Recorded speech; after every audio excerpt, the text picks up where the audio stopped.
Is it too late to sell your business? Whether you believe a recession is here or soon to be here, I think we can agree that the economy is currently in an uncomfortable position, with very public layoffs happening with major companies, sometimes thousands of people being let go at a time, and people overall are becoming more hesitant to spend their money. That said, no, it's not too late. People are still buying. So the question is, who is buying and what is it about your business that buyers would find attractive? And if your business has experienced decline right now because of the economy, I'll explain in a little bit why there are buyers who are looking for your business as well. But the first type of business that I want to bring up is the easy one, which is businesses that have remained stable or have grown in revenue even during an economic downturn. Many businesses have been impacted by the current state of the economy, and for that reason, businesses that either remain stable or continue to grow in revenue month over month are the ones that are standing out the most in the marketplace. Now, second are businesses on the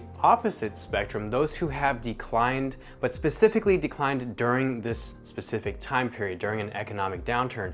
Now, the type of buyers that are interested in purchasing these types of businesses are those who may want to look for businesses that they feel confident that they can turn around, or they believe your business is experiencing this decline because just of the time period that we're in, nothing to do with the fundamentals of your business, and they feel confident that your business is going to turn around once it stabilizes.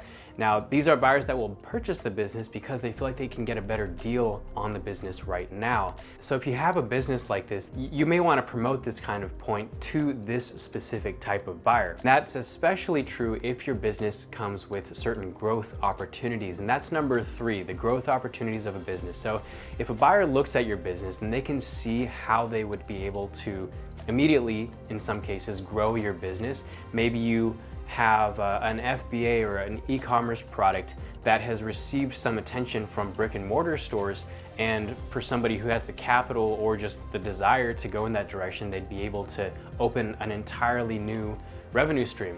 Or maybe you have a content site and you have an exclusive relationship with specific affiliate partners. These are things that, regardless of if you are profitable right now, if you're stable, or if you're currently on that decline, that you can use to promote this to buyers. So regardless of what bucket your business falls into, I think the takeaway here is that there are different types of buyers. So think about where your business falls and try to match that with the types of buyers that would be interested in that kind of business, and use that understanding to promote specific characteristics about your business to those buyers, whether that's in your marketing material or if you're working with a brokerage like Empire Flippers, just having that be kind of at the forefront as far as the way that you talk about your business when you're engaging in negotiations with potential parties. So those are just a few reasons why buyers would still likely find your business to be an attractive acquisition.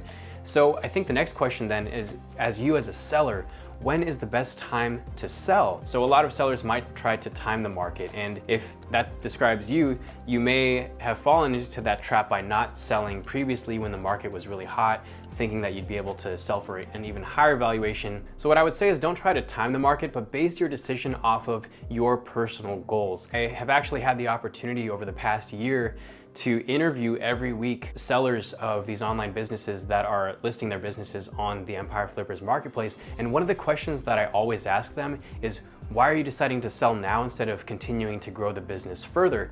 And I almost always get maybe one of 3 or 4 answers. So here are the most common reasons that I hear why sellers decide to sell their business at this point. So the first reason is they enjoyed the building and the growth phase of the business, the creative part, making the product, but now that the business is more stabilized, they don't necessarily enjoy the operation side of it, the daily operations. Or maybe they realize that to take it to the next level requires either more capital, another skill set, or just more time that they know that they don't want to spend further on this specific business. And if that's the reason why, that's a great acquisition for buyers, because there are buyers who don't want to build something from the ground up, who don't want to take that risk, who don't want to have to go through the process of trying to find product market fit, who want to make money from day one from a business that's already proven to succeed, who maybe have certain skill sets that they would be able to apply immediately to an existing business that they would then be able to grow. For a lot of buyers, that's a very exciting opportunity for them. So that's the first point. The next most common reason is that there are just other opportunities that the seller wants to pursue, and this business is taking up whether it's capital or just their bandwidth. Many business owners, this is not the only business that they are thinking about or that they are currently working on. I just spoke to a seller who is working on a book deal, spoke to many sellers who were interested maybe a year ago in investing into real estate. So there are different reasons why a seller might want the capital or the time to be able to focus on something else. Now, number 3 is kind of similar to opportunities. It's just that number 3 is maybe more personal. It's that the seller is now in another phase of life.